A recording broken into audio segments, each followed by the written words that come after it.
Good day, children. Glad to meet you all in today's English session. We together shall overcome this situation and meet everyone soon in person. Hope all are waiting eagerly for that day.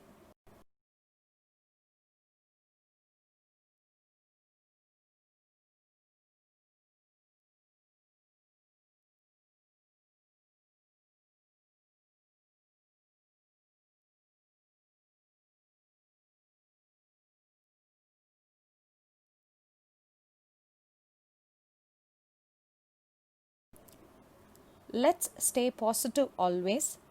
Keep smiling. Don't worry for your mistakes. Instead, analyze what went wrong. Be resilient, that is, recover and bounce back hard. Before we go to the story, let's recap. What did the narrator find in the roll top desk, children? Can you recall and tell me? What did the narrator find in the roll top desk? Yes, you're correct. He found a letter that was sealed and kept in a tin box. Okay, let me ask you one more question. What was the Tommy and Fritz doing? That is, the soldiers, the British soldiers and the German soldiers doing. What were they doing? Yes, you're correct. They were trying to wave to each other.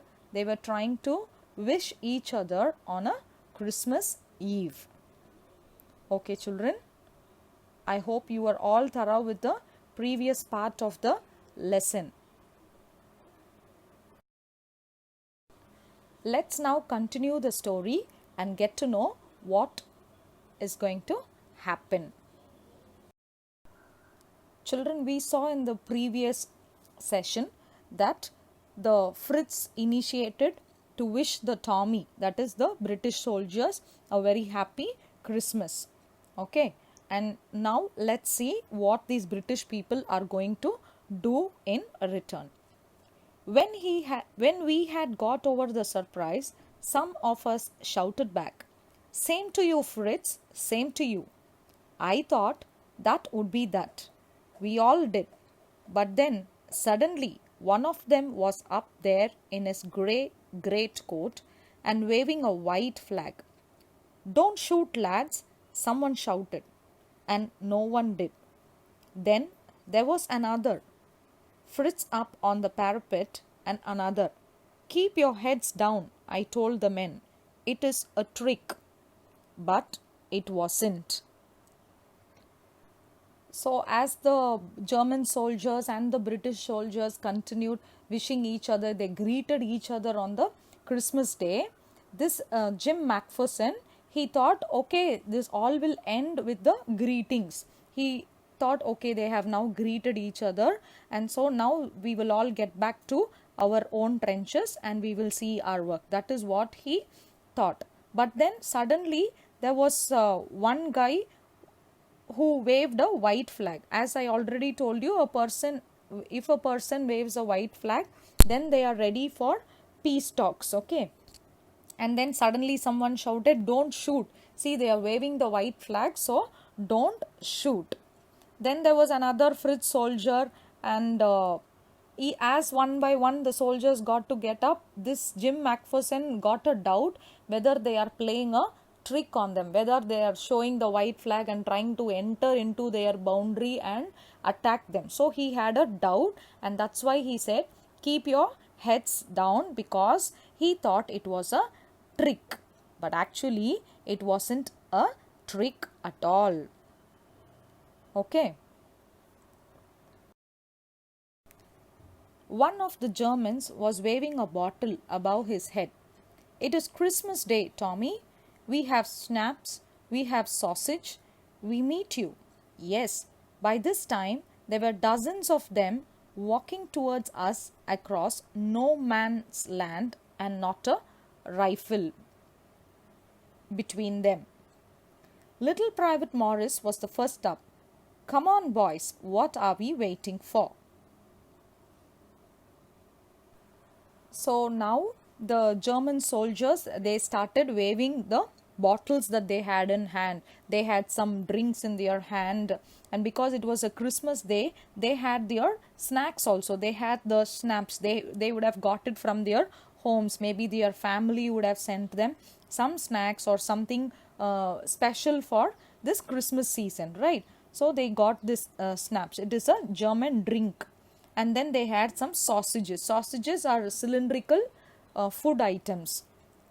And then they said, we want to meet you. And now there were dozens of these military men walking towards these people, and none of them had rifles with them. So the German soldiers started to come inside the British soldiers boundary, and none of them carried a rifle. No German soldier carried a rifle along with them. So now this little soldier called Morris was the first one to jump out and said, come on, they are now getting inside our boundary, so why have we to wait? And now the soldiers were ready to make friends with each other. So they were encouraged because of the German soldiers, and they wanted to celebrate Christmas together. Okay. I was the officer. I should have stopped them there and then, I suppose.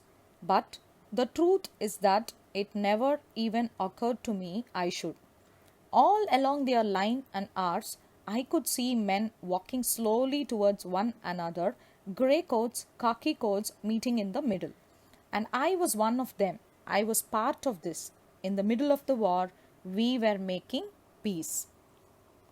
So now this Jim Macpherson is writing this letter to his wife Connie, and he is explaining to her all that had happened during that Christmas day. And he is telling that these two group soldiers, that is the British soldiers and the German soldiers, they were trying to make friends with each other. So they were ready to exchange their snacks. They did not carry any weapons when they entered into each other's boundary line. So these British soldiers were encouraged to let them inside, let the German soldiers inside their boundary. And actually, being the military officer, that he is the camp officer, this Jim Macpherson is the camp officer, he should have stopped his soldiers from going into and making peace with the German soldiers, or the German camp officer must have stopped his soldiers into coming into the British boundaries, but both of them did not stop. And Jim says that he was in no mood to stop these soldiers because he didn't think that they were doing something wrong. And all of a sudden he could see grey coats and khaki coats, that is both the soldiers, they had different uniforms. So now all the soldiers were together, so he was not able to identify which soldier belongs to which group. Now they were all mixed up, and all khaki and all grey uniforms were mixed up together, and he was also one of them. Jim was also one of them, and he says this is the World War II time, but even during that time we soldiers were trying to make some peace. Peace means they were trying to make some friendship among friendship between them, friendship between the nations. Maybe that wouldn't have possible for them to make peace that very day, but during that Christmas day they were trying to be friendly with each other. You cannot imagine, dearest Connie, my feelings as I looked into the eyes of the Fritz officer, who approached me, hand outstretched. Hans-Ulf, he said, gripping my hand warmly and holding it.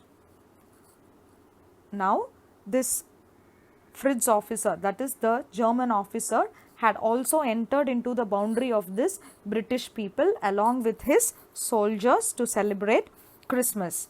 So this Jim Macpherson, he got the shock of his life. He was so surprised. He says that he couldn't even imagine that he was talking in peace with a German officer. That's why he is writing to his wife, and he has mentioned that word, you cannot imagine, dearest Connie. and he looked into the eyes of the Fritz officer, and that Fritz officer, he gave his hand, he outstretched, his hand outstretched means he gave his hand to say a hello, and then he introduced himself and he said that his name was Hans Ulf. So what was the German camp officer's name? He was Hans Ulf, and he holded the hands of Jim Macpherson very warmly and greeted him on that particular day. I am from Dusseldorf. I play the cello in the orchestra. Happy Christmas. Captain Jim Macpherson, I replied, and a happy Christmas to you too. I am a school teacher from Dorset in the west of England. Ah, Dorset, he smiled. I know this place. I know it very well. We shared my rum ration and his excellent sausage, and we talked, Connie, how we talked. He spoke almost perfect English, but it turned out that he had never set foot in Dorset, never even been to England. He had learned all he knew of England from school and from reading books in English. His favorite writer was Thomas Hardy, his favorite book, Far from the Madding Crowd. So out there in no man's land, we talked of Bathsheba and Gabriel Oak and Sergeant Troy and Dorset. He had a wife and one son, born just 6 months ago. As I looked about me, there were huddles of khaki and grey everywhere, all over no man's land, smoking, laughing, talking, drinking, eating. Hans Ulf and I shared what was left of your wonderful Christmas cake, Connie. He thought the marzipan was the best he had ever tasted. I agreed. We agreed about everything, and he was my enemy. There never was a Christmas party like it, Connie. So now this Jim Macpherson, he is explaining about his interaction with the Fritz officer, that is Mr. Hans Ulf. So Hans Ulf says that he is from Dusseldorf. Dusseldorf is a German city, a city in German. And he also says that he plays the cello. Cello is a instrument that belongs to the violin family. Okay, so this Dusseldorf plays plays the cello in the orchestra, and both of them greeted each other with the Christmas greetings. And Jim also introduced himself to the officer, and he said that he is Jim Macpherson, and Jim Macpherson was actually a school teacher from Dorset, which is in the west of England.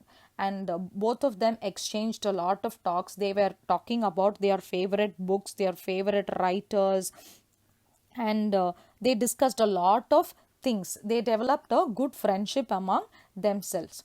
And as they were discussing, this Jim Macpherson was able to see that there were a lot of khaki and grey everywhere. That is, the soldiers, the German soldiers and the British soldiers were talking to each other. They were trying to make friendship with each other. They were all laughing, they were talking, they were drinking together, they were eating together, and altogether he says that there was a Christmas party. There was never a Christmas party like that he has ever seen in his life.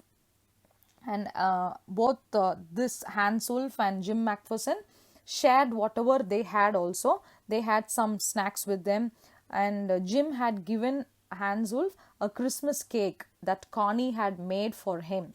And this cake was made of marzipan. You know what is a marzipan? It is a paste of almond, a paste of ground almonds, sugar and egg whites. So with that, this Connie had made a Christmas cake for her husband because he likes those marzipan cakes a lot. So now this Jim Macpherson had shared that cake with Mr.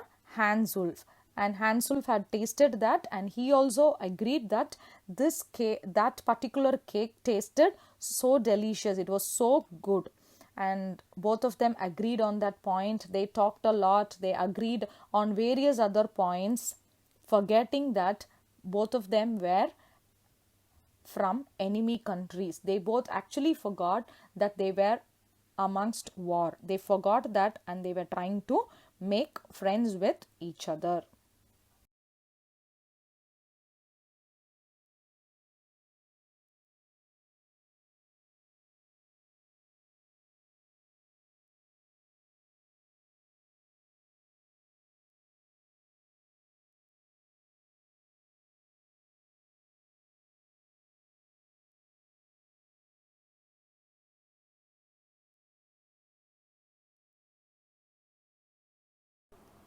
Children, I had told you what is meant by a cello, what is schnapps, what is sausage, and what is marzipan.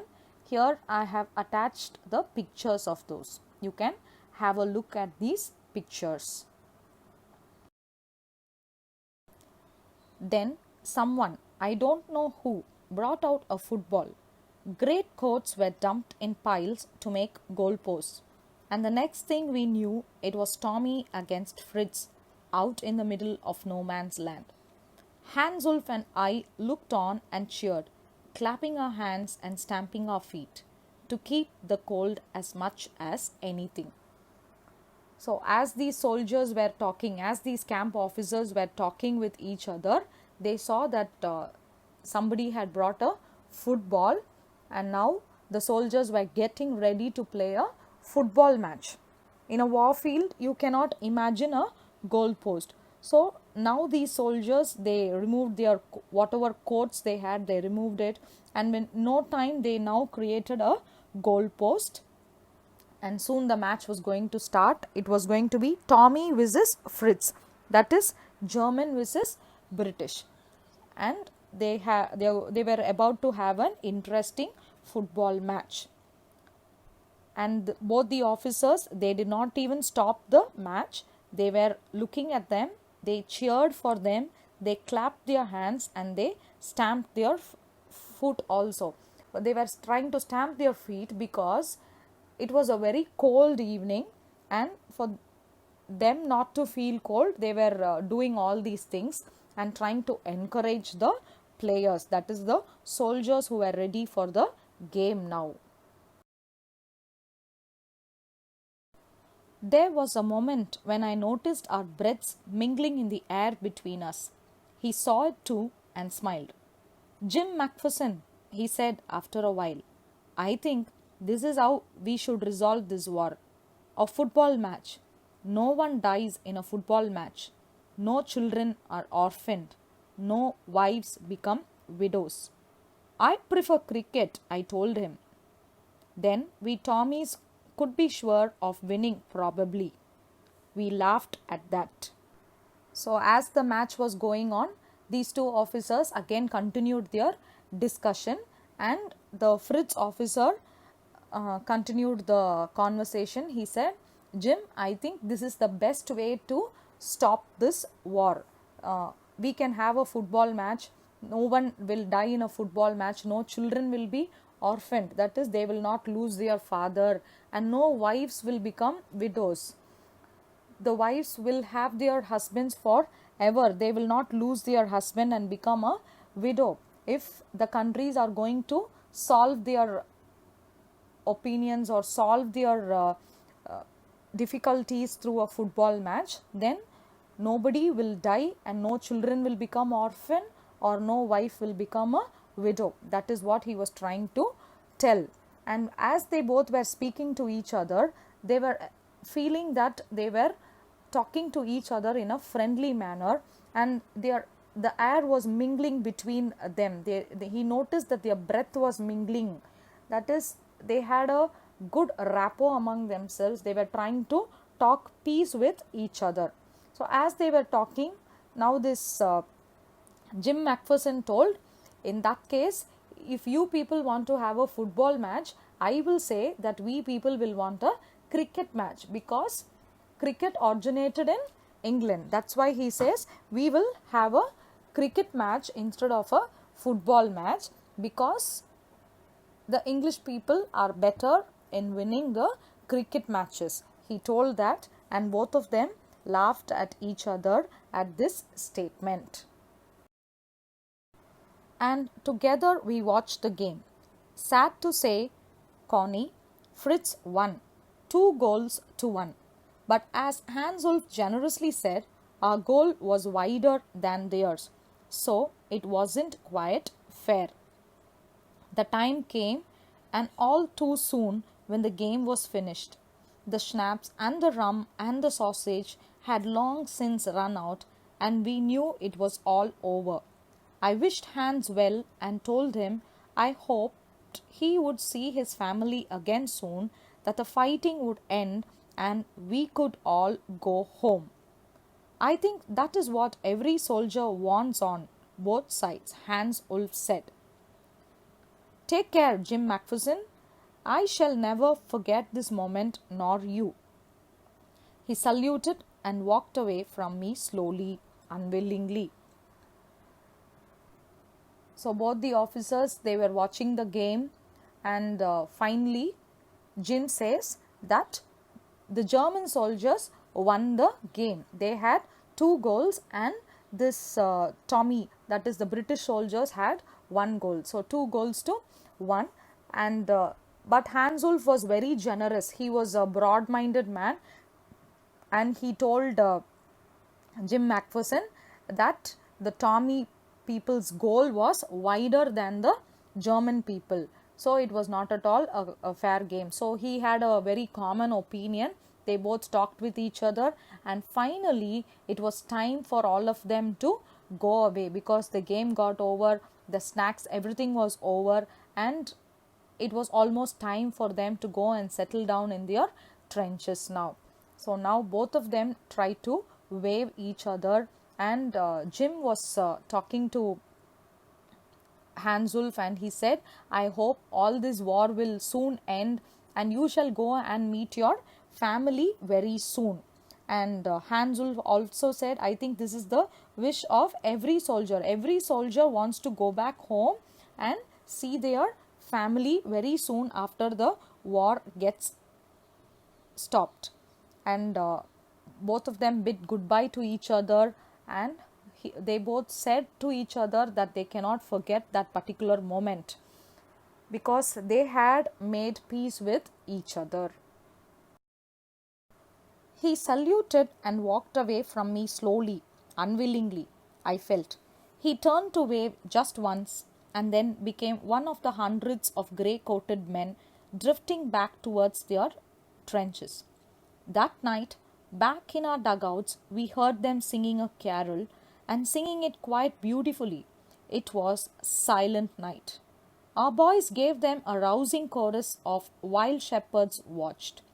We exchanged carols for a while, and then we all fell silent. We had had our time of peace and goodwill, a time I will treasure as long as I live.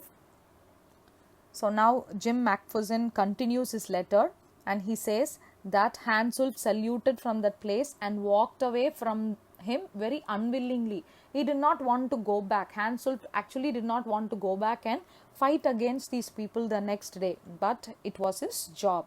So he had to go, and Jim also felt the same.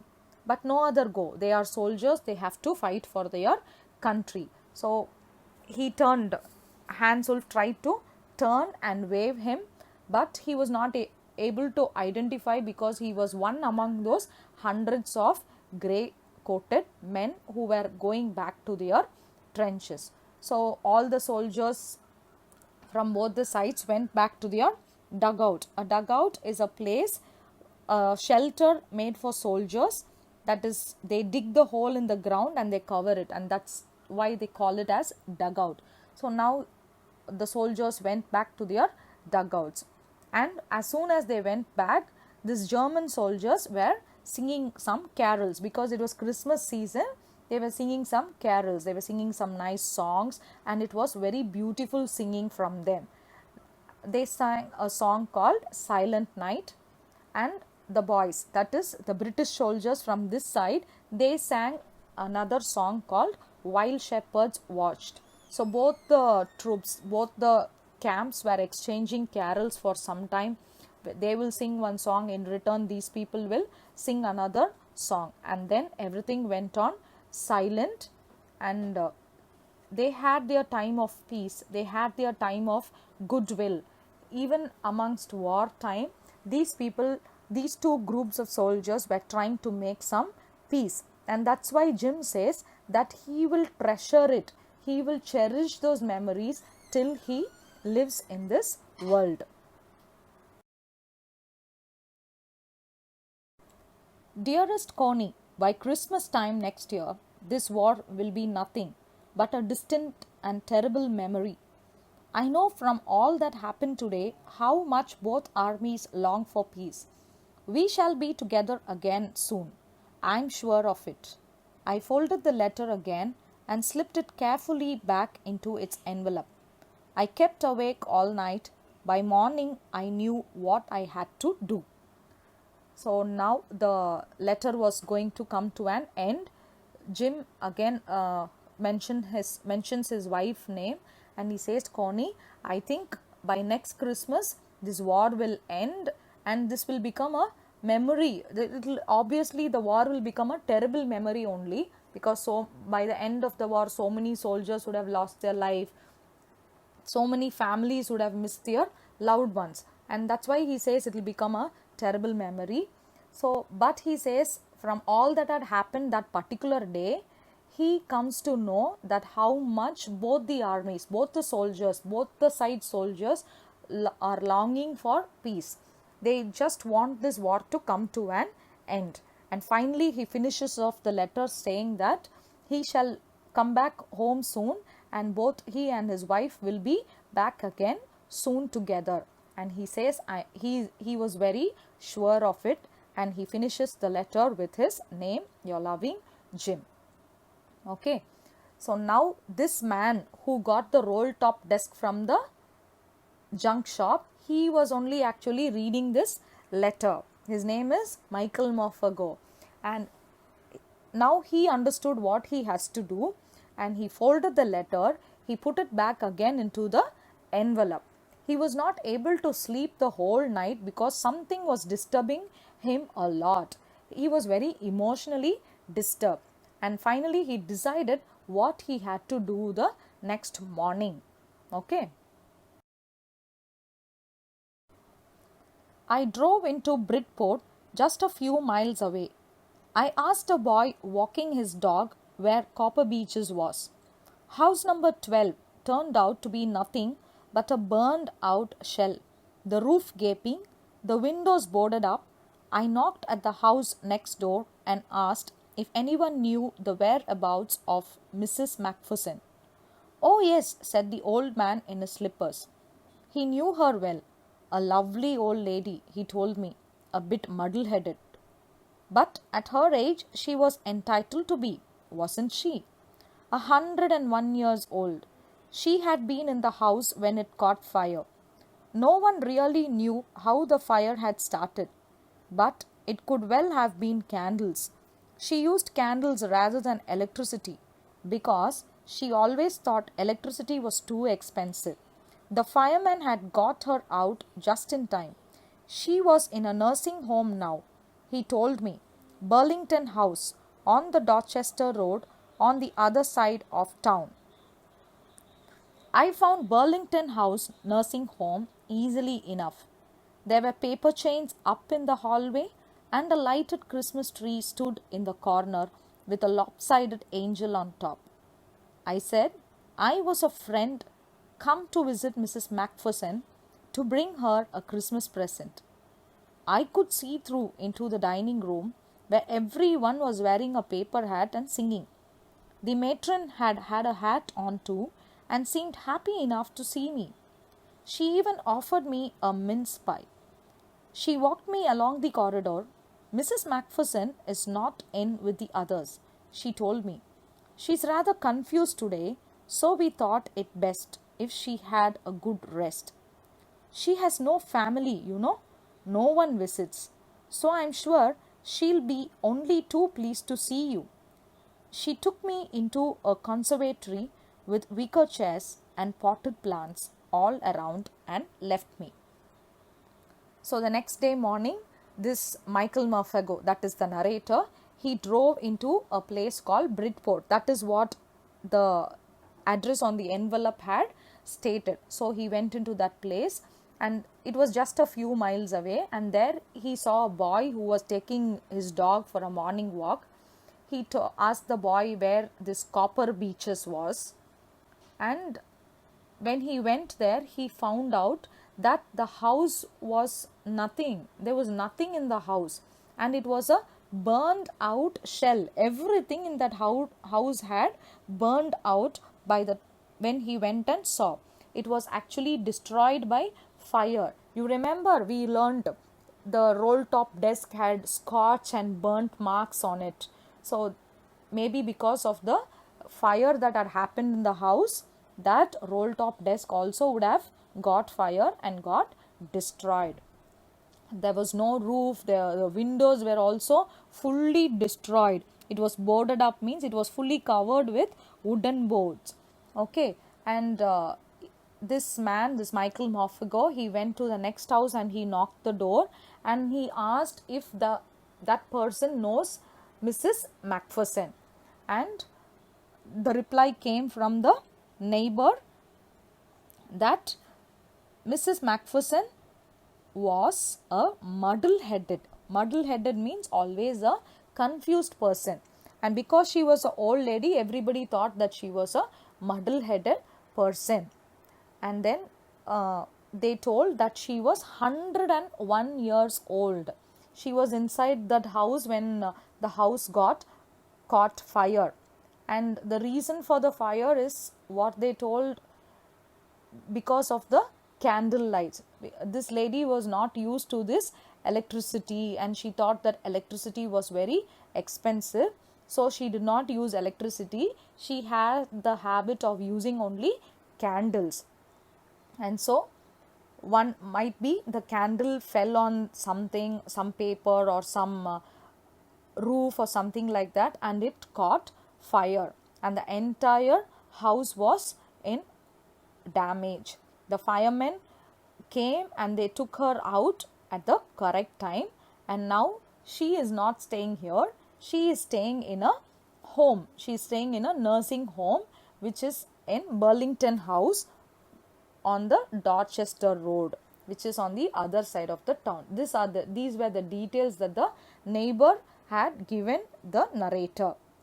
So now the narrator went to that home also. He did not want to leave that letter just like that. So he went to that Burlington House nursing home, and there he saw that the entire house was decorated. The entire home was decorated for Christmas. There was a Christmas tree, there was an angel on top of that Christmas tree, and when he went there, he met the in charge of that home, and he said that he was a friend of Mrs. Macpherson and he has a Christmas present for her, and he wanted to see her and give that present. So everybody in that house was wearing a paper hat. They were singing songs. The matron herself, that is the lady who was in charge, was also having a hat on herself. And after she heard that this man had come to see Mrs. Macpherson, she became very happy. She gave him a piece of snacks also, and then she took him along with her and said, see, Mrs. Macpherson is a bit confused today, and so we thought let her be alone and let her take some rest. She has no family. All these days nobody has visited her. So now if she sees you, she will be really very happy. And she took him into a conservatory with wicker chairs and potted plants all around and left me. So this lady took him to a place where there were all lot of potted plants, and there were some chairs also, and left him there, and this matron went away from that place. The old lady was sitting in a wheelchair, her hands folded in her lap. She had silver white hair pinned into a wispy bun. She was gazing out at the garden. Hello, I said. She turned and looked up at me vacantly. Happy Christmas, Connie, I went on. I found this. I think it's yours. As I was speaking, her eyes never left my face. I opened the tin box and gave it to her. That was the moment her ears lit up with recognition and her face became suffused with a sudden glow of happiness. So now this Michael Maffago, that is the narrator, he went and he saw that the old lady was sitting in a wheelchair. That is Mrs. Coney Macpherson. She was sitting in a wheelchair and all her hair had become grey and she had it as a wispy bun. And she was looking at the garden, and when this man called her by her name, she looked at him vacantly. There was no expression on her face. That is what is called as vacantly. And no expression on her face. She just looked at him like that. And he said, "See, I have brought you a Christmas present. I think you will be very happy to look at this present." And he opened the tin box and he gave it to her. The moment she saw that tin box, there was some happiness on her face. There was a glow of happiness. Suffused with means all of a sudden there was some sort of expression on her face. That happiness spread all over her face. Till then it was very vacant. Till then there was no expression on her face. Now suddenly she became happy when she saw that tin box and that letter in the hands of the narrator. I explained about the desk, about how I had found it, but I don't think she was listening. For a while she said nothing, but stroked the letter tenderly with her fingertips. Suddenly she reached out and took my hand. Her eyes were filled with tears. "You told me you'd come home by Christmas, dearest, and here you are, the best Christmas present in the world. Come closer, Jim dear. Sit down. I read your letter so often, Jim, every day. I wanted to hear your voice in my head. It always made me feel you were with me. And now you are. Now you're back. You can read it to me yourself. Would you do that for me, Jim dear? I just want to hear your voice again. I'd love that so much. And then perhaps we'll have some more tea. I have made you a nice Christmas cake. Marzipan all around. I know how much you love marzipan." So now this narrator, that is Michael Maffago, he went and told Connie about the roll top desk and how he had found that letter and all that. But this Connie was not at all listening, and she did not even reply anything to this man. But suddenly she reached out for the hands of the narrator and she was trying to take that letter from him, and her eyes was full of tears. It was full of tears. And then she said, "Hey Jim," she misunderstood this man as her husband Jim, and she said, "Hey dear, see, as you promised, you are here for Christmas. You remember, children, in that letter to his wife, Jim Macpherson had written, no, I will be at home for next Christmas." She now remembered that and she said, "See, as you promised, you are here for the Christmas. And see, this is the best Christmas present I had got in this world," says the old lady, that is Connie Macpherson. And then she wanted her husband to come and sit next to her, and she wanted her husband to read the letter again and again for herself. But she did not realize that it was not her husband, it was just the narrator. So the thought of her husband was there deep inside her mind. She was not able to forget her husband. She was not able to digest that her husband is no more. He had died in the war, but she was not able to digest that thing, and that's why she went into a deep depression, and she was not able to come out of that even after her 100 years old. That thing was there in her mind. And she also told that narrator that she will make some tea. She was still imagining him as her husband and telling him that she will make some tea, let them have some tea, and she will make some Christmas cake also. Jim Macpherson likes a lot of marzipan cakes, no? So she said that she will make some Christmas cake with marzipan all around, with those freshly grounded almonds, eggs and sugar. She will make some nice marzipan cake because her husband loves marzipan cakes. So this is the end of the lesson, children. So according to Connie, her husband had come back, and he had come back on the very Christmas day that he had promised, and so she says that this is the best Christmas present in the world she has got. Okay, so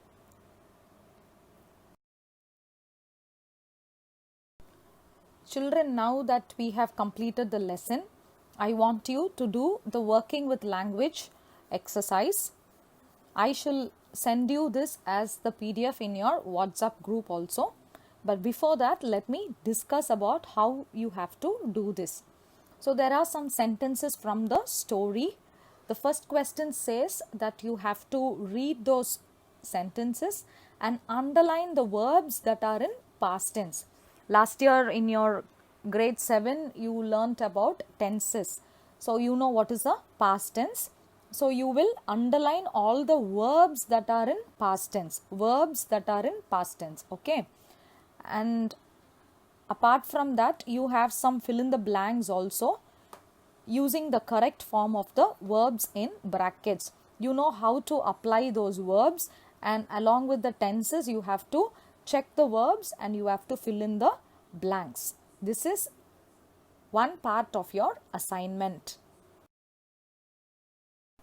There is one more part that you have to do, children.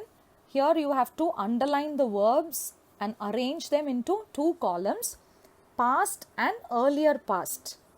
Okay, these are again about the tenses which happened in the immediate past and which are happened little earlier. So you have to segregate them into that category, past and earlier past. And then you have to do some dictionary work. Dictionary work is based on the verb run out. So you can read that phrasal verb and find out the meanings of those phrasal verbs that are given: burn out, light up, look on, run out and keep out. So you will find out all this, write it in a paper and send it to my mail ID which I had given in your class group. Okay. Thank you, children. Stay blessed and stay safe.